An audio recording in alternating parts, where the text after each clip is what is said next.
नमस्कार। हम सब किसी न किसी फॉर्म में डिवोशन में या भक्ति में लगे ही हुए हैं। लेकिन उस भक्ति का अल्टीमेट रिजल्ट अर्थात परमात्मा की प्राप्ति या परम शांति की प्राप्ति या फिर सुख या सुकून की प्राप्ति हमें होगी या नहीं होगी, यह प्रश्न ऑल द टाइम हमें लगा ही रहता है। सो हमारी भक्ति एक तरह के बर्डन या बोझ में होती है कि हमें जो चाहिए वो डिज़ायर रिज़ल्ट हमें मिलेगा या नहीं मिलेगा, और इसीलिए हमारी जो भक्ति होती है वह एक तरह की बर्डन में होती है। अब भक्ति किस तरह से करनी चाहिए, किस तरह से भक्ति करने से रिज़ल्ट मिलता है, वह दर्शाती है बड़ी प्यारी पौराणिक कथा है।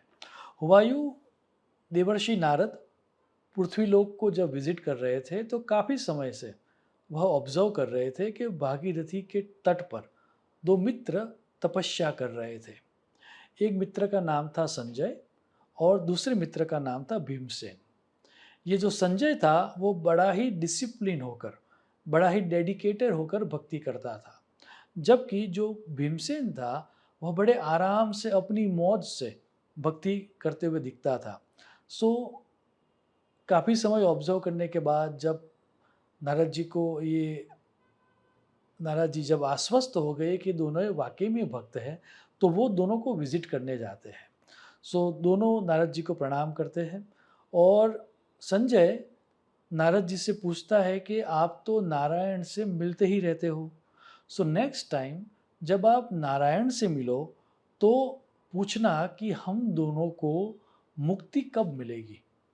क्या इस जन्म में परम शांति या लिबरेशन होगा या नहीं होगा? परमात्मा का साक्षात्कार होगा या नहीं होगा? नारद जी कहते हैं अवश्य।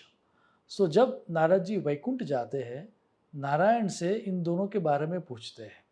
तो नारायण थोड़ा हंस के जवाब देते हैं कि डेफिनेटली नेक्स्ट टाइम जब तुम दोनों को विजिट करो तो उनसे कहना कि जिस वृक्ष के नीचे बैठकर वो ध्यान कर रहे हैं, उस वृक्ष के जितने पत्ते हैं उतने वर्षों के बाद उनका मोक्ष होगा।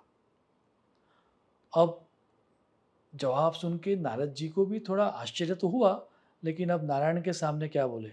तो वो नीचे जब जाते हैं तब दोनों उनके पास आते हैं, संजय और भीमसेन। तो दोनों जब आते हैं तब नारद जी जवाब देते हैं कि नारायण ने मुझे ये जवाब दिया है। अब ये जवाब सुन के जो बड़ा ही डिसिप्लिन और डेडिकेटेड दिख रहा था, वह संजय गुस्से में आ जाता है। वह ये कहता है कि ये कैसी इम्पॉसिबल बात नारायण ने कह दी। जीवन के इतने वर्ष तपस्या में बिगाड़ने का क्या अर्थ है? भक्ति का फल इतना लेट मिले तो भक्ति किस काम की? ऐसा कहकर वो जो संजय है वह संजय गांव की ओर चल देता है कि अब ये भक्ति करने का कोई अर्थ ही नहीं है, क्योंकि लग ही नहीं रहा कि मुझे किसी तरह से परम शांति की प्राप्ति होगी, ये व्यर्थ है। तो वो गांव की ओर चला जाता है। भीमसेन यह सुन के बड़ा ही प्रसन्न होता है। जब नारद जी उनके सामने क्वेश्चन मार्क भरी नज़र से देखते हैं तो भीमसेन कहता है कि यस, मैं इसलिए खुश हूँ कि इसका अर्थ ये हुआ कि इतने साल और भक्ति करने का मौका मिलेगा। इतना ही नहीं, ये जवाब नारायण का ये कहता है कि भक्ति तो सुनिश्चित मिलेगी ही मिलेगी, क्योंकि कभी ना कभी तो पत्ते खत्म हो गए ही। तो मैं तो आश्वस्त हो गया। वैसा कहकर वो वापस अपनी भक्ति में लीन हो जाता है। कथा कहती है कि भीमसेन को जीवन मुक्ति मिल जाती है। ये कथा हम सब की है। हम सब भक्ति तो करते ही हैं, पर डिज़ायर रिजल्ट कब मिलेगा? कब परमात्मा प्रसन्न होगा? कब मेरी इच्छा फलीभूत होगी? उसकी चिंता हम सबको लगी रहती है।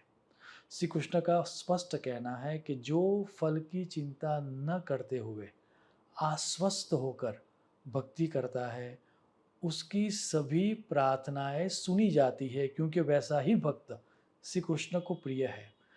श्रीमद् भगवद गीता का यह स्पष्ट वचन कहकर मैं मेरी वाणी को विराम दूंगा। संतुष्टः सततं योगी यतात्मा दृढ़ निश्चयः मय्यर्पित मनोबुद्धिर यो मद भक्त समय प्रियः। हमारी भक्ति आने वाले समय में भक्ति का क्या परिणाम मिलेगा, उसके बर्डन से मुक्त हो जाए। भक्ति का परिणाम कब मिलेगा, उस तरह की चिंता से मुक्त हो जाए, ऐसी ईश्वर को प्रार्थना करके मेरी वाणी को मैं विराम दूंगा। शुभम भवतु।